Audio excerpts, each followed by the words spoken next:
एक राजा के 7 बेटे और एक बेटी थी जो खुशी खुशी अपना जीवन बिता रहे थे। 7 भाई बहनों में इकलौती छोटी बहन बहुत ही शांत स्वभाव, आज्ञाकारी और संस्कारी थी। उनमें सबसे बड़े भाई का विवाह हो चुका था। सातों भाइयों में सबसे छोटा भाई एक आंख से अंधा था।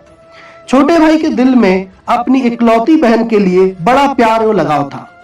एक दिन बड़े राजकुमार अपनी पत्नी और अपने छोटे भाइयों के साथ लेकर अपने खेतों में काम करने चले गए। क्योंकि उस जमाने में खेती बाड़ी आपसी सहयोग से हुआ करते थे, सभी लोग खेतों में काम करने जाने से पहले अपनी छोटी बहन को खाना बनाने का आदेश देकर घर से निकलते हैं। सातों राजकुमार की बहन अकेले घर पर खुशी खुशी सबके लिए खाना बनाने के लिए जंगल से सरौटी साग को तोड़कर लाती है। अब बड़े प्यार से सरौटी साग की सब्जी बनाने से पहले बैठी सब्जी फल आदि काटने का औजार से साग को काटने लगती है। इसी दौरान वह अपनी उंगली भी काट बैठती है और रक्त भी एक तेज धार निकलने लगती है, जिससे उसका पूरा हाथ खून खून हो जाता है। तब राजकुमारी सोचने लगती है कि क्या करूं? अगर घर के दीवार में खून को पोंछूंगी तो भैया लोग देख लेंगे और चिंता करेंगे, और यदि अपने कपड़े में पोंछूंगी तो भाभी खून लगा कपड़ा देखकर माहवारी समझ खाना नहीं खाएंगी। राजकुमारी इस डर से सब्जी पकाने वाले छाता साग में सारा खून को पोंछकर खून को बहने से रोकती है। फिर इसी खून लगे साग को सब्जी बनाती है।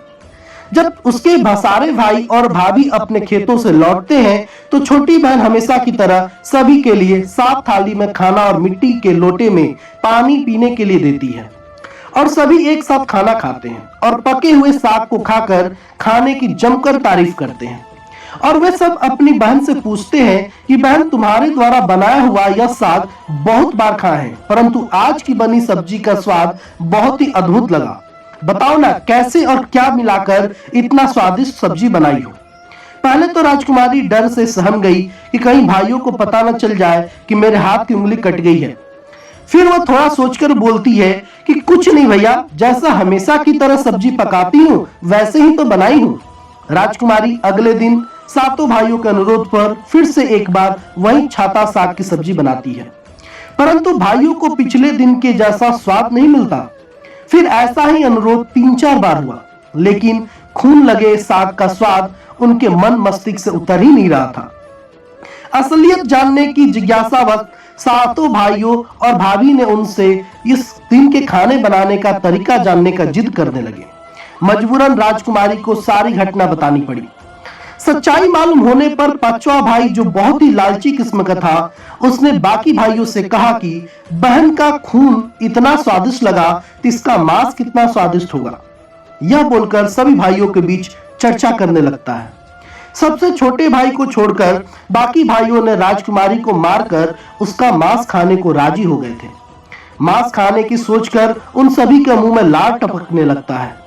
भाइयों के मन में स्वादिष्ट खाना खाने के लिए वे कितना लालची बन गए, इसका आभास राजकुमारी को हो गया कि किस प्रकार उसके भाई उनकी मांस खाने की लालसा रखते हैं।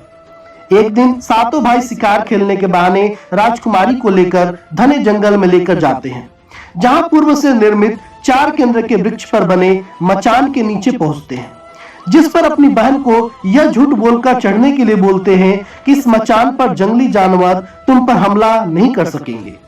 इस प्रकार सातों भाई अपनी बहन को मचान पर बैठाकर अपना अपना धनुष लेकर शिकार करने का ढोंग करके चले जाते हैं। तब राजकुमारी को पूरा आभास हो चुका था कि आज उसका आखिरी दिन है, लेकिन वह चाहती थी कि उनके भाइयों की इच्छा पूर्ण हो, इसलिए भी वो मचान में जाकर बैठ जाती है। फिर सभी भाई केंद्र के वृक्ष पर बने मचान से कुछ दूरी पर स्थित टोंगरी, जिसे छोटा पहाड़, पर अपने धनुष बाण के साथ पहुंचते हैं और एक चट्टान पर बारी बारी से अपने बाणों को तेज धार प्रदान करते हैं। टोंगरी के ऊपर सबसे पहले बड़े भाई अपने तीर को चट्टान से धार करता है और अपनी बहन पर धनुष से निशाना लगाकर तीर छोड़ता है। तभी राजकुमारी पूरी बातों को समझ जाती है कि भाइयों का क्या इरादा है, और अपनी मातृभाषा में गीत को गाने लगती है। बिंदु बिंदु दादा छाती ताइक ताइक, अर्थात जान से मारना ही है दादा साहब तो तीर को सीधे मेरे छाती में वार करो, इधर उधर तीर क्यों चला रहे हो?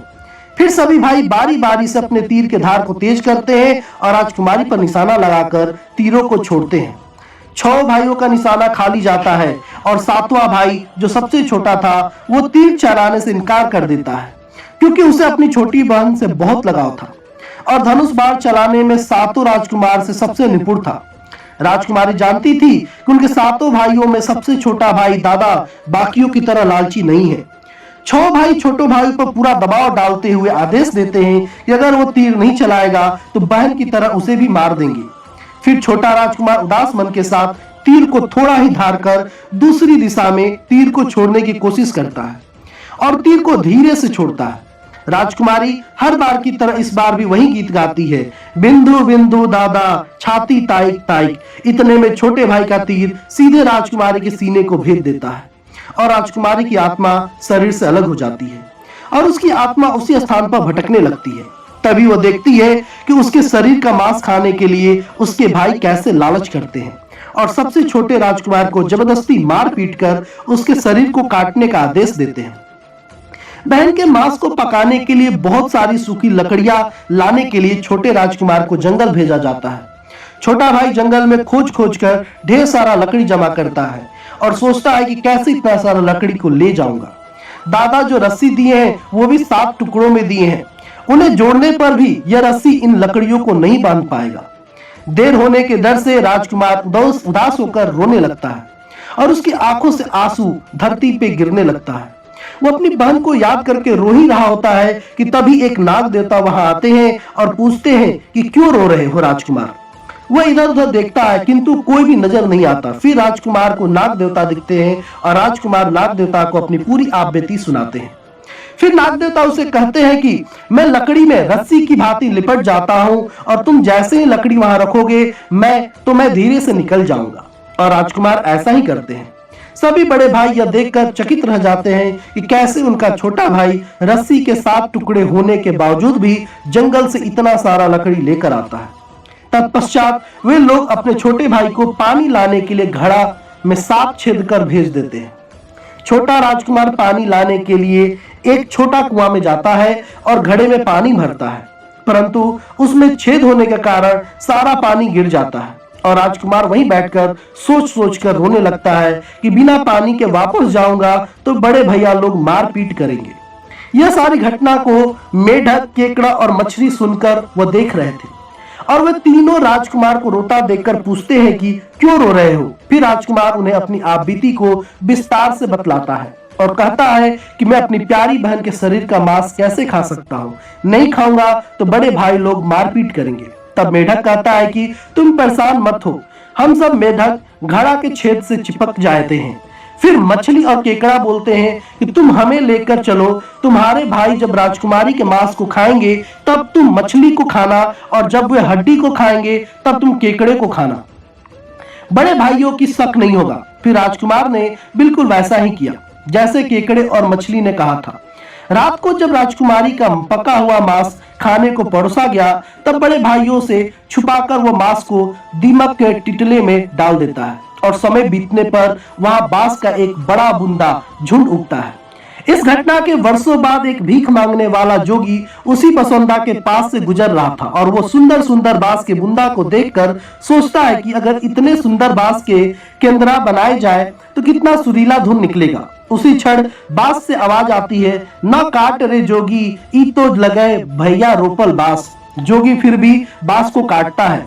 जोगी इसी उद्देश्य से एक मोटा बांस का टुकड़ा काट कर ले जाता है कि इस बांस का आवाज इतना सुंदर है, यदि केंद्रा बनाएंगे तो कितना मधुर आवाज निकलेगा। और जोगी इस बांस से एक सुंदर केंद्रा का निर्माण करता है। इस केंद्रा से इतनी मधुर ध्वनि निकलती है कि जोगी जहां जहां भी इसे बजाता है इसके ध्वनि से लोग मंत्रमुग्ध हो जाते हैं। निकलती है कि जोगी जहां जहां भी इसे बजाता है इसके ध्वनि से लोग मंत्रमुग्ध हो जाते थे। एक दिन जोगी घूमते घूमते बड़े राजकुमार के घर पहुंचता है और अधिक धन के लालच में जोगी जोर जोर से केंद्रा बजाना शुरू करता है, परंतु इस बार केंद्रा का मीठा सुरीला स्वर कर्कश हो जाता है और जब भी जोगी कुछ नया धुन बजाने की कोशिश करता है बार बार एक ही धुन निकलता है, न बाज रे केंद्रा ई तो लगे मोर दुश्मन का घर। बार बार यही धुन निकलने पर राजकुमार मारपीट कर जोगी को अपने घर से भगा देता है। ऐसे ही घूमते घूमते जोगी हर भाइयों के घर जाता है, लेकिन हर बार की भांति वही धुन न बाज रे केंद्रा ई तो लगो मोर दुश्मन का घर बजाता है। यह धुन सुन सारे भाई जोगी को डांट डपट कर भगा देते हैं। सबसे अंत में जोगी छोटे राजकुमार के घर जा पहुंचता है। छोटे भाई के घर के आंगन में प्रवेश करते ही केंद्रा खुद ही बजने लगता है, जोर जोर से बाज रे केंद्रा ई तो लागे मोरे छोटे भाई का घर। बड़ा ही मधुर मीठे स्वर का धुन सुनकर छोटा राजकुमार चंद्रकार मोहित हो जाता है, और यह धुन सुनकर छोटे राजकुमार से रहा नहीं गया और जोगी से केंद्रा की मुंह मांगी सोने की मोहरें देकर उसे खरीद लेता है तथा जोगी को अच्छे से मेहमान नवाजी कर अच्छे से विदा कर दिया जाता है। धीरे धीरे समय बीतता है और छोटे राजकुमार अपने काम में कुछ दिनों के लिए बाहर जाते हैं। जब वह वापस लौट कर आते हैं तो देखते हैं कि उनका कमरा बहुत सुंदर ढंग से सजा हुआ है और घर के सारे बर्तन अच्छे तरीके से रखे हुए। तब छोटा राजकुमार सोचता है कि हमेशा मेरे कमरे की साफ सफाई घर के नौकर करते हैं, लेकिन कभी भी इतना सुंदर सजाया नहीं गया है। फिर राजकुमार अपने नौकरों से पूछताछ करते हैं कि मेरे कमरे को इतना सुंदर किसने सजाया है। नौकरों के मना करने पर राजकुमार सोचते हैं शायद कोई भाभी आई होंगी और मेरे कमरे को सजाकर गई होंगी। जब भी राजकुमार घर से बाहर के काम के लिए जाते थे, यही घटना हर बार देखने को मिलती और लगातार होने के कारण राजकुमार के मन में जानने की जिज्ञासा उमड़ने लगी कि आखिर मेरे घर को इतने सुंदर ढंग से कौन सजावट करता है। वो अपने भाइयों तथा भाभियों से भी पूछता है और वे लोग भी सजावट करने की बात से साफ मना कर देते हैं। एक दिन राजकुमार सच्चाई पता लगाने के लिए किसी काम का बहाना कर बाहर जा रहे थे। बोलकर निकलते हैं और छुपकर पुनः वापस आकर अपने कमरे में रखे खजूर के गोल मोड़े हुए चटाई के अंदर छुप जाते हैं। कुछ समय इंतजार के बाद राजकुमार देखते हैं कि एक खूबसूरत सी लड़की केंद्रा से निकलकर कमरे के अंदर आती है और सारे कमरे की सफाई कर वापस उसी केंद्रा में समा जाती है। यह देख राजकुमार की आंखें खुली रह जाती है, क्योंकि उस लड़की की शक्ल राजकुमारी की छोटी बहन के जैसे ही होती है। राजकुमार अगले दिन फिर से एक बार उसी प्रकार छुप जाते हैं और जैसे ही वह सुंदर लड़की पूरे कमरे की साफ सफाई का काम खत्म कर वापस केंद्रा में जाने वाली होती है, तब छोटे राजकुमार उस लड़की का हाथ पकड़ लेते हैं और तुरंत केंद्रा को जला देते हैं। इसके बाद वह लड़की हमेशा के लिए मानव रूप में परिवर्तित हो जाती है और दोनों भाई बहन खुशी खुशी अपना जीवन जीते हैं। आज भी हर गांव में आषाढ़ी पूजा के दिन बकरा कटता है और पूरे गांव के घरों में प्रसाद स्वरूप बकरा का मांस खाया जाता है और सतबैनी नामक पूजा स्थान पर वही सरौटी साग को चढ़ाया जाता है। दोस्तों, आपको ये कहानी कैसी लगी कमेंट करके बताएं और मेरे चैनल को सब्सक्राइब करना न भूलें। धन्यवाद।